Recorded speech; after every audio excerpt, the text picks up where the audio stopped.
السلام علیکم ورحمۃ اللہ وبرکاتہ۔ پہلا سپارہ الف لام میم سورہ بقرہ ہے اور آیت نمبر 51 ہے، 51۔ اعوذ باللہ من الشیطان الرجیم، بسم اللہ الرحمن الرحیم۔ وَإِذْ وَعَدْنَا مُوسَىٰ 40 لَيْلَةً ثُمَّ اتَّخَذْتُمُ الْعِجْلَ مِن بَعْدِهِ وَأَنْتُمْ ظَالِمُونَ۔ اللہ تعالیٰ فرماتے ہیں وَإِذْ وَعَدْنَا، اور جب ہم نے وعدہ کیا موسیٰ علیہ السلام سے 40 راتوں کا، یعنی ان سے وعدہ لیا 40 راتوں کا، ثم اتخذتم العجل، پھر تم نے گائے کے بچڑے کو معبود بنا لیا، من بعد، اس کے بعد وانتم ظالمون، اور تم ظالم قوم ہو۔ یہ حضرت موسیٰ علیہ السلام کی قوم کا واقعہ ہے۔ موسیٰ علیہ السلام اللہ تعالیٰ کے ساتھ کوہ طور پر ملاقات کرنے کے لیے جاتے تھے، یہ تو سبھی جانتے ہیں۔ حضرت موسیٰ علیہ السلام جب وہاں پر اللہ تعالیٰ سے بات کرنے جاتے تھے کوہ طور پر، تو اللہ تعالیٰ نے ایک دفعہ کہا، اے موسیٰ، مجھ سے ملاقات کرنے آؤ، لیکن 30 دنوں تک مسلسل تمہیں روزہ رکھنا ہے۔ موسیٰ علیہ السلام نے اپنے قبیلے کا جو ہے وہ اپنے پیچھے جو نائب مقرر کیا حضرت ہارون علیہ السلام کو کیا، اور انہیں کہا کہ میرے بعد تم اپنے قبیلے کا خیال رکھنا جب تک میں اللہ تعالیٰ سے ملاقات کر کے آؤں، اور 30 دن کا ٹائم پیریڈ اپنے قبیلے کو دیا کہ 30 دن کے بعد میں آ جاؤں گا۔ اچھا ٹھیک ہے۔ اب حضرت موسیٰ علیہ السلام نکلے قبیلے سے اور انہوں نے 30 دن روزے رکھے۔ جب 30 دن کے روزے کمپلیٹ پورے ہو گئے تو حضرت موسیٰ علیہ السلام جب جا رہے تھے اللہ سے کلام کرنے، تو کیونکہ روزہ رکھنے کی وجہ سے ایک مخصوص قسم کی بو ہو جاتی ہے منہ میں، تو یہ ہوتی ہے معدہ خالی ہونے کی وجہ سے۔ حدیث مبارک میں آتا ہے اللہ تعالیٰ فرماتے ہیں روزے دار کے منہ کی بدبو مجھے مشک اور عنبر کی خوشبو سے بھی زیادہ محبوب ہے۔ تو حضرت موسیٰ علیہ السلام کے منہ میں بھی بدبو ہو گئی، تو ایک بو ہو گئی، تو انہوں نے کہا کہ میں اللہ سے کلام کرنے جا رہا ہوں تو اچھا نہیں لگ رہا کہ میرے منہ میں بدبو ہونی چاہیے۔ انہوں نے کیا کیا کہ مسواک کر لیا تاکہ منہ صاف ہو جائے۔ اللہ تعالیٰ نے فرمایا موسیٰ تم نے ایسا کیوں کیا؟ مجھے تو یہ روزے دار کے منہ کی جو بدبو ہے مجھے تو پسند ہے، اور تم نے کیوں مسواک کیا؟ تو اس نے کہا یا اللہ مجھے تو پتہ نہیں تھا، میں تو یہ سوچ رہا تھا کہ تم سے کلام کرنے آؤں گا تو میرے منہ سے خوشبو آنی چاہیے۔ تو اللہ تعالیٰ نے فرمایا کہ نہیں، اب 10 روزے اور رکھو۔ حضرت موسیٰ علیہ السلام نے 10 روزے اور رکھے، 30 پہلے تھے، 10 بعد کے، یہ ہو گئے 40۔ یعنی اللہ تعالیٰ کے پاس یہ جو 30 دن کے لیے گئے تھے پیچھے قبیلے والوں کو بتا کر کہ میں 30 دن میں آ جاؤں گا، وہ 10 دن اللہ تعالیٰ نے بڑھا دیے، اب ہو گئے 40 دن، یعنی 10 دن اور روزے رکھے تاکہ بدبو ہو جائے منہ میں، اس کے بعد جاؤں۔ اچھا وہی ہوا۔ پیچھے کیا ہوا قبیلے میں؟ حضرت موسیٰ علیہ السلام تو وہ 10 دن روزے رکھنے میں، اللہ تعالیٰ سے ملاقات کرنے میں اور اللہ سے کلام کرنے میں مصروف ہو گئے۔ پیچھے قبیلے میں کیا ہوا؟ میں نے آپ کو بتایا تھا اس دن کہ جب حضرت موسیٰ علیہ السلام کا لشکر پانی سے نکل رہا تھا تو ان کے لشکر میں سب سے پیچھے والا جو شخص تھا اس کا نام سامری تھا۔ وہ سامری وہ شخص تھا جس نے حضرت جبریل امین کو دیکھا تھا۔ یعنی حضرت جبریل امین، میں نے بتایا تھا نا کہ وہ ان کا گھوڑا آگے چل رہا تھا اور وہ گھاس ڈالتا وہ جا رہا تھا۔ حضرت جبریل امین گھاس ڈالتے ہوئے جا رہے تھے، جس کی وجہ سے فرعون کا گھوڑا گھاس دیکھ کر نیچے اترا تھا دریا کے رستے پر۔ تو وہ جبریل امین کسی کو نظر نہیں آیا، سامری کو نظر آیا۔ سامری نے کیا کیا؟ حضرت جبریل امین کے گھوڑے کے نیچے قدموں کے نیچے جو وہ مٹی آ رہی تھی نا، وہ مٹی اس نے اٹھا لی، وہ مٹی اس نے اپنے پاس رکھ لی سامری نے۔ اب کیا ہوا کہ حضرت موسیٰ علیہ السلام 30 دن کا کہہ کر گئے، 40 دن ہو گئے، موسیٰ علیہ السلام کی کوئی واپسی نہیں۔ تو پیچھے اس نے سامری نے کیا کیا، سب لوگوں کو کہا کہ بھائی موسیٰ علیہ السلام تو اللہ کے پاس چلے گئے، ان کا انتقال ہو گیا۔ اب شرارت جب دماغ میں آتی ہے تو اس طرح آتی ہے، اب یوں کرو کہ موسیٰ علیہ السلام تو مر گئے، اب ہمیں اپنا خدا ڈھونڈنا چاہیے۔ اب جب یہ لوگ اس طرف آ رہے تھے وادی تیر سے، تو ان لوگوں نے دیکھا تھا کہ ایک بت پرست ایک قوم تھی جو بت کے سامنے اپنے جو گھٹنے ٹیکے بیٹھی ہوئی تھی اور بتوں سے دعائیں مانگ رہی تھی۔ تو موسیٰ علیہ السلام کی قوم نے کہا، اے موسیٰ ہمیں بھی ایسا خدا بنا کر دے جس کے سامنے ہم اس طرح بیٹھے۔ تو موسیٰ علیہ السلام نے کہا، تم لوگ جاہل ہو، تم لوگ بیوقوف ہو، تم لوگ کس طرح کی باتیں کرتے ہو، اللہ تعالیٰ کے ساتھ شرک تلاش کرتے ہو، یہ تو غلط ہے، یہ تو مشرک قوم ہے۔ اچھا یہ چیز ان کے دلوں میں محبت ایک تھی۔ اب سامری نے کیا کیا کہ پورے قبیلے کی عورتوں سے جو سونا حاصل کیا، سونے کو پگھلا کر اس میں سے ایک گائے کا بچڑے کا ایک بت بنایا، سونے کا اس نے بت بنایا، اور کیا کیا، اس کا جو منہ ہے نا، گائے کے بچڑے کے بت کا جو منہ تھا وہ اس کو کھلا ہوا چھوڑ دیا۔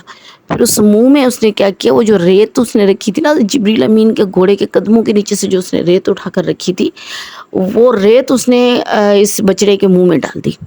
جیسے ہی ریت اس کے پیٹ میں پڑی تو اس کے منہ سے عجیب قسم کی آوازیں نکلنے لگی، کیونکہ حق اور باطل کو اگر مکس کر دیا جائے نا تو بہت بڑا فتنہ ہوتا ہے۔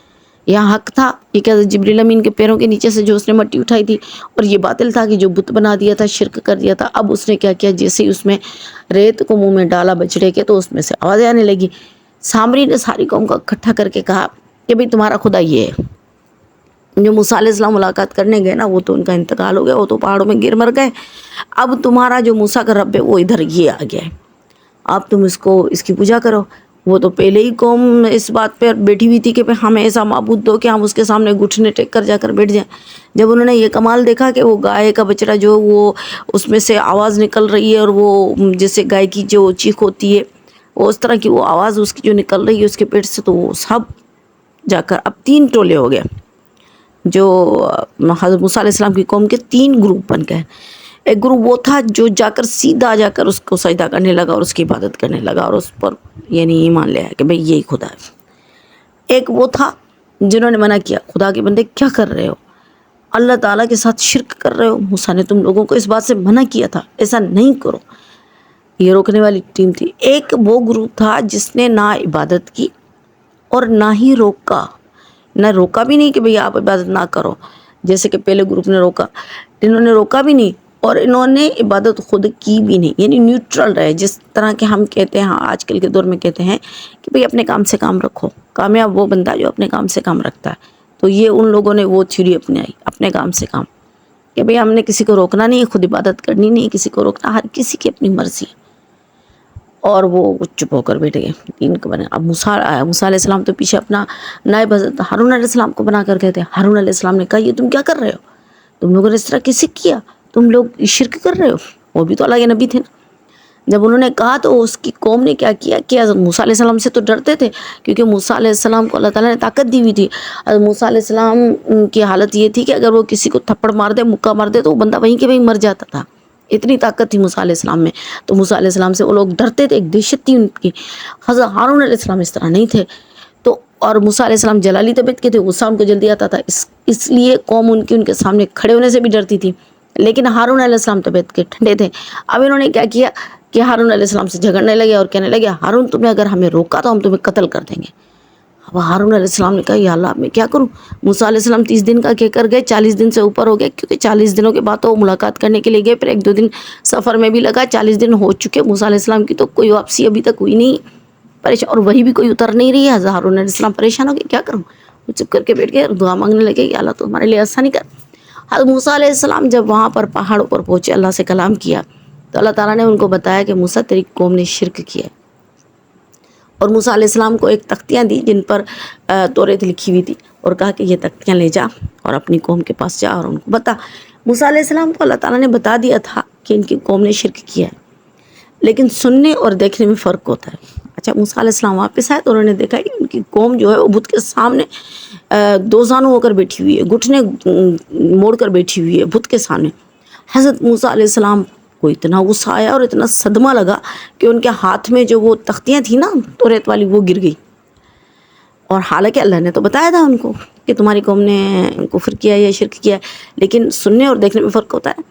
تو وہ صدمہ ان کو ایک دم سے لگا، اور انہوں نے جا کر اپنے بھائی حضرت ہارون علیہ السلام کو جا کر داڑھی سے پکڑا، گریبان سے پکڑا، اور کہنے لگے ہارون تجھے کیا ہو گیا، تیرے حوالے میں کبھی لا کر کے گیا تھا کہ تو نے کیا کیا کر دیا، تو نے ان کو روکا نہیں۔ تو حضرت ہارون علیہ السلام نے کہا کہ بھائی اے میری ماں کے بیٹے، یہ پیچھے اس کی آیتیں بھی آ رہی ہے، میرے ماں کے بیٹے تم مجھ پر لوگوں کو تو نہ آسا، دشمنوں کو تو نہ آسا، میں نے منع کیا تھا لیکن یہ لوگ تو میرے قتل کے در پہ ہو گئے تھے، تو پھر میں کیا کرتا۔ حضرت موسیٰ علیہ السلام نے کہا، یہاں پر حضرت موسیٰ علیہ السلام نے کہا یا اللہ میں اور میرا بھائی شرک سے بیزار ہیں، اور ہم تیری دربار میں توبہ کرتے ہیں، اور ہمارا کوئی قصور نہیں ہے۔ پھر اللہ تعالیٰ نے فرمایا موسیٰ ان لوگوں کی جو سزا ہے وہ یہ ہے، جن لوگوں نے کفر کیا ان کو مارنا پڑے گا، قتل کرنا پڑے گا، تبھی ان کی توبہ قبول ہوگی، ورنہ نہیں ہوگی۔ بنی اسرائیل کی توبہ شرک کی مرنے کے بعد، قتل کرنے کے بعد قبول ہو رہی ہے، اور امت محمدی آج بھی توبہ کر لے تو اللہ معاف کر دے۔ سبحان اللہ، کتنا بڑا درجہ ہے امت محمدی کا۔ تو لیکن قتل ان کو وہ کریں گے جنہوں نے انہیں عبادت کرنے سے روکا نہ تھی. وہ 3 گروپ ہو گئے تھے نا. ایک گروپ وہ جس نے منع کیا تھا وہ تو بری ہو گئے, ٹھیک ہے, جان چھوٹی. ایک وہ جس نے عبادت کی, ان کے قتل کا حکم تھا, یہ بھی ایک طرف ہو گئے. لیکن وہ گروپ جنہوں نے روکا نہیں تھا اور عبادت کی بھی نہیں تھی, ان کو حکم تھا کہ تم لوگوں نے قتل کرنا ہے ان لوگوں کو جنہوں نے عبادت کی ہے اس کی بت کی. پھر جو جس کا زیادہ قریبی رشتہ دار ہے وہ اس کو قتل کرے گا, تب جا کر توبہ قبول ہوگی, اس سے توبہ قبول نہیں ہوگی. پھر حضرت موسیٰ علیہ السلام کے وہ لوگ, وہ گروپ جنہوں نے نہیں کی تھی یہ عبادت لیکن روکا بھی نہیں تھا, انہوں نے قتل کیا اپنے قریبی رشتہ داروں کو. پھر جا کر اللہ تعالیٰ نے ان کی توبہ قبول کی. اللہ رب العزت ہمیں شرک اور کفر سے بچائے. وآخر دعوانا الحمد للہ رب العالمین.